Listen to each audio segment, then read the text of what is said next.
नमस्कार दोस्तों, welcome back to your own channel Wealth Saga. आज है 7 जनवरी 2021।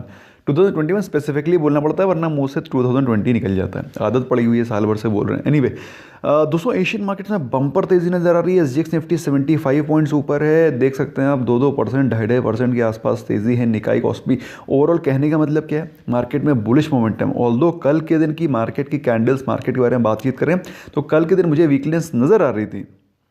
कल के दिन सेंसेक्स और निफ्टी में गिरावट भी थी। Apart from that Nifty bank में भी देर वॉज अच्छा खासा करेक्शन के बाद थोड़ी सी रिकवरी आई। मार्केट में वीकनेस थी, मार्केट की कैंडल भी वीक बनी थी। लेकिन कल के दिन जो यूएस मार्केट में हुआ है दैट इज़ सरप्राइजिंग क्या है, बेसिकली हमको तो मालूम ही था कि ये होने वाला है, इसलिए हम लोगों ने ऑलरेडी चीज़ डिस्कस करी थी आप लोगों से। Anyway Nasdaq was 78 points down, लेकिन डाउ was all time high. Very interesting. बात करें कल के दिन की यूरोपियन मार्केट्स की तो 3.5% की तेज़ी। ओवरऑल ग्लोबल मार्केट्स में तेज़ी बनी हुई है, लॉन्ग टर्म ट्रेंड तेज़ी है। लेकिन अपनी इंडियन मार्केट में आपको भूलना नहीं है that yesterday it was weaker session. Yesterday मेरी बात समझ आ रही है, कल के दिन का जो सेशन था वो वीक था, कैंडल भी वीक थी। ग्लोबल मार्केट्स पॉजिटिव हैं। आज वीकली एक्सपायरी है, काफ़ी सारी चीज़ों का पंचमेल खिचड़ी बनने के लिए तैयार है। मार्केट में वॉलेटिलिटी रहेगी, प्लीज़ बी केयरफुल। कल के दिन के टॉप गेनर्स थे Power Grid, Shree Cement, GAIL and Hindalco. They were the top gainers. Top losers कौन से थे? टॉप लूजर्स वर आईटीसी और रिलायंस, जिनका कि मैंने सेपरेट वीडियो पोस्ट किया था।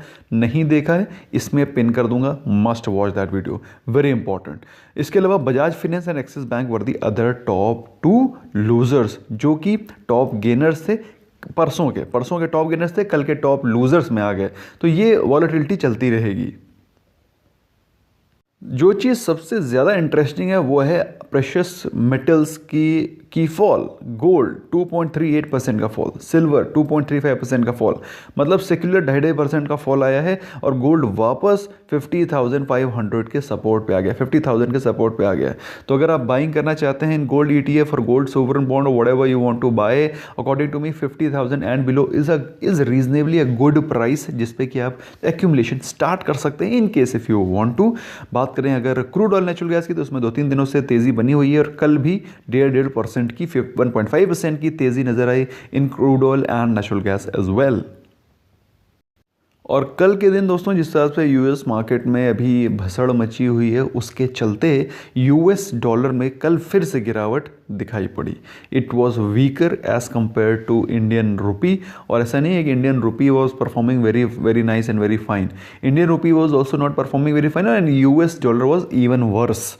तो भाई वो 73 पे चल रहा है डॉलर और 73 के नीचे चला गया, तब it will be interesting to see what new game starts to begin in Indian markets. फिलहाल दोस्तों, as per pivot chart Nifty के जो लेवल्स हैं वो आपके सामने हैं। कल निफ्टी क्लोज हुआ 14,146 पे, मतलब 14,150 के नीचे। और जो इंपॉर्टेंट सपोर्ट लेवल्स दिखाई पड़ रहे हैं वो हैं 14,050 एंड 13,950। तो इनको भूलिएगा नहीं, ये मत सोचिएगा कि ये आएंगे नहीं या फिर ये आ नहीं सकते। ओके, कल के दिन भी ऑलमोस्ट ये टच होते होते रह गया था, बस मतलब just touch 1450 and it reverse. और बाई चांस अगर ये टूटता है तो 30,950 के लेवल्स भी दिखाई पड़ सकते हैं, बट साइकोलॉजिकली 14,000 का एक स्ट्रॉन्ग सपोर्ट भी बीच में एग्जिस्टिंग है। बात करें रेजिस्टेंस की, 14,250 is a big resistance. By chance वो टूट गया देन 14,350 भी जा सकता है, लेकिन इसके जाने के चांसेस थोड़े से कम दिखाई पड़ते हैं। You can focus towards this target. हाँ, 14,250 टूटा तो 14,350 भी जा सकता है, you can't rule out this possibility. लेकिन ये लेवल्स ज़्यादा इंपॉर्टेंट हैं which we need to focus, क्योंकि आज मार्केट में वॉलेटिलिटी रहने की उम्मीद काफ़ी ज़्यादा दिख रही है। एक्सपायरी भी है। ओके, निफ्टी बैंक के बारे में बात करें, कल निफ्टी बैंक 75.6% 75.6 पॉइंट्स ऊपर भागा। क्लोजिंग हुई 31,797 पे। जो ऊपर के रेजिस्टेंस दिखाई पड़ रहे हैं, इमीडिएट रेजिस्टेंस जो कि कल भी फेस किया हम लोगों ने, वो था 32,000 का। तो 32,000 के रेजिस्टेंस के बाद तो नीचे की तरफ गिरावट आ सकती है, so you have to be mentally prepared.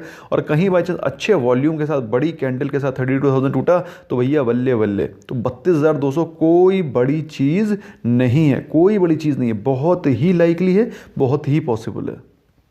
तो नज़रें गड़ा के रखनी है इस लेवल पे, जैसे ही ये टूटा समझ लीजिए मज़ा आ जाने वाला है, या फिर वहाँ से रिवर्सल। सिंपल सी चीज़ है भाई, दो ही चीज़ें हो सकती हैं। बात करें आज के नीचे के लेवल्स की, तो ऑल्दो जैसा कि आपको दिखाई पड़ रहा है मार्केट पॉजिटिव ही खुलनी चाहिए, तो ये लेवल्स इतने ज़्यादा सिग्निफिकेंट नहीं है, लेकिन बाई चांस कोई करेक्शन आता है तो पहला सपोर्ट आ जाएगा 31,550 एंड देयर आफ्टर 31,350। वैसे आई डोंट थिंक सो ये लेवल 31,350 आना चाहिए, आई डोंट थिंक सो, लेकिन आप इसको नोट डाउन कर सकते हैं। तो these are the levels which are more important, 31,000, 32,200, 32,000 and 31,550 in case ये टूटता है तो। ओके दोस्तों, कल दोनों दोस्तों ने जम के बिकवाली करी, जम के तो नहीं कहेंगे बट यस बिकवाली करी। एफआईआईज ने भी 484 करोड़ की सेलिंग करी, नेट सेलिंग, मतलब कुछ बाय किया कुछ सेल किया, लेकिन सेलिंग ज़्यादा करी। कल एफआईआईज ने बहुत दिनों के बाद सेलिंग करी, डीआईएस ने भी कल सेलिंग करी 380 करोड़ की। तो FIIs 480 crore something and DIIs 380 crore and something. तो ओवरऑल कल मार्केट में सेलिंग रही। गुड न्यूज़ क्या दोस्तों, गुड न्यूज़ तो ये है वैक्सीन डिस्ट्रीब्यूशन स्टार्ट होने वाला है, और वैक्सीन डिस्ट्रीब्यूशन स्टार्ट हो जाएगा तो काफ़ी प्रॉब्लम एज इट इज़ कम हो जाएंगी, साइकोलॉजिकल प्रॉब्लम खत्म हो जाएंगी कि भाई कोरोना हमारे आसपास है, वो वैक्सीनेशन स्टार्ट हो जाएगा तो things will become okay. News अच्छी ये आ रही है कि एनबीएफसीज का एसेट अंडर मैनेजमेंट करीब 7 से 10%, 9% के आसपास अगले फिस्कल में बढ़ सकता है। तो दोस्तों एसेट अंडर मैनेजमेंट बढ़ने से क्या है, उनका रेवेन्यू जनरेशन भी होगा, प्रॉफिट जनरेशन भी होगा, क्योंकि जितना एसेट वो मैनेज करेंगे, जितना एसेट वो कंट्रोल करेंगे, तो दोस्तों उससे उनका प्रॉफिटेबिलिटी भी बढ़ेगा। तो again a good news for NBFCs like Bajaj Finance, Bajaj Finserv and various other कितने सारे तो NBFCs हैं यार इंडियन मार्केट में लिस्टेड, तो इनमें आप फोकस कर सकते हैं। इसके अलावा दोस्तों कल डाउ ने अपने रिकॉर्ड हाई को टच किया, ऑल्दो रिकॉर्ड हाई टच करने के बाद थोड़ा सा वीकनेस आया, बट टच तो किया उसने। जैसे कल निफ्टी 50 और सेंसेक्स ने भी अपने हाई टच किए, लाइफ टाइम हाई टच किए, लेकिन वहाँ से रिवर्सल आया। तो इट्स अ पॉजिटिव न्यूज़ भाई, ऊपर टच करना भी एक पॉजिटिव न्यूज़ है। तो ये पॉजिटिव न्यूज़ यही है कि मार्केट अभी भी बुलिश है, लॉन्ग टर्म ट्रेंड अभी भी बुलिश है, बाइंग दिखाई पड़ रही है। ऑल्दो इंडिया में कोरोना के केसेस 1 करोड़ 3 लाख हैं and unfortunate death has increase to 150K। तो ओवरऑल इंडिया में भी केसेस हैं, अभी भी लाइव केसेस भी हैं। इसके अलावा तमिलनाडु में इस प्रकार की न्यूज़ आ रही थी कि 100% कैपेसिटी यूटिलाइजेशन मल्टीप्लेक्सेस की नहीं की जाएगी, ऐसी न्यूज़ आ रही है मार्केट में दोस्तों। So this is not a very great news, क्योंकि स्पेशली जब आपको काफ़ी जगह पर पॉजिटिव न्यूज़ दिखाई पड़ रही हो, काफ़ी स्टॉक्स चढ़ रहे हों धीरे धीरे, PVR टाइप स्टॉक्स, तो ऐसे में अगर बाई चांस इस प्रकार की न्यूज़ आती है तो आई थिंक ये एक डेंट लगा सकता है, सेंटीमेंट में डेंट लगा सकता है। So you have to be careful, इस प्रकार की न्यूज़ भी आपको ध्यान रखनी चाहिए। इसके अलावा दोस्तों यूएस में जो केओस है वो तो चल ही रहा है, जो ट्रंप साहब के समर्थक हैं उन्होंने काफ़ी दंगा फसाद फैला रखा है, और उनका मानना ये है कि बिडेन साहब की victory is not a clear victory. फिलहाल उनका क्या सोचना है उससे हमको कोई लेना देना नहीं है। ये एक मार्केट में एक इवेंट था जो कि होना ही था, जो कि लाइकली था, और हमको ये बात पहले भी पता थी। तो इस इवेंट के चलते मार्केट में वॉलेटिलिटी रहेगी, तो it is we should consider it mere as an event. ये भी धीरे धीरे पास हो जाएगा। So many events have come and pass, this will also pass. धीरे धीरे कुछ ना कुछ मामला सलट जाएगा and things will become okay. Anyway, बात करें Q3 के रिजल्ट्स की, तो बस भाई around the corner next week onwards Q3 के रिजल्ट्स आना शुरू हो जाएंगे। तो इमीडिएटली अगर अभी तक आपने वेल्थ सागा टेलीग्राम को ज्वाइन नहीं किया, इमीडिएटली ज्वाइन करें, everything is free of cost, so is app and you can download and you can get updated on most of the things free of cost.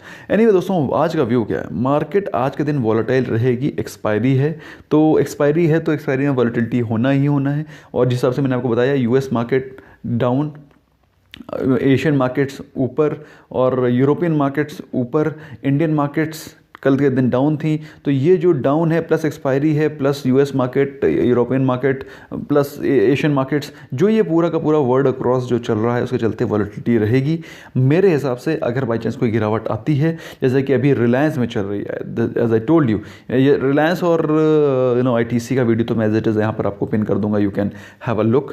तो उसमें आपको clear कर पता चल रहेगा कि भाई रिलायंस और ITC में आपको किस लेवल पे बाइंग करनी है, और बाइंग के लिए आपको सिर्फ GTT ऑर्डर्स लगाने हैं। GTT ऑर्डर्स लगा करके आप छोड़ सकते हैं। Once you place them, immediately whenever the stock एकदम से डिप मारेगा तो ऑटोमेटिकली वो स्टॉक वहाँ पर आपका बाय हो जाएगा।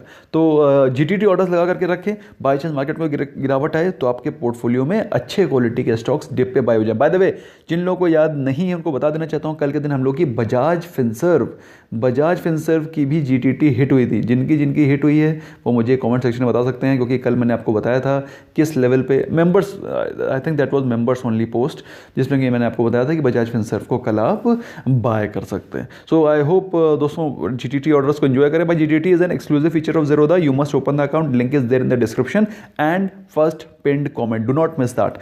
That's all from my side. Thank you so much for giving your precious time. I hope you learned something new. Bye bye for now.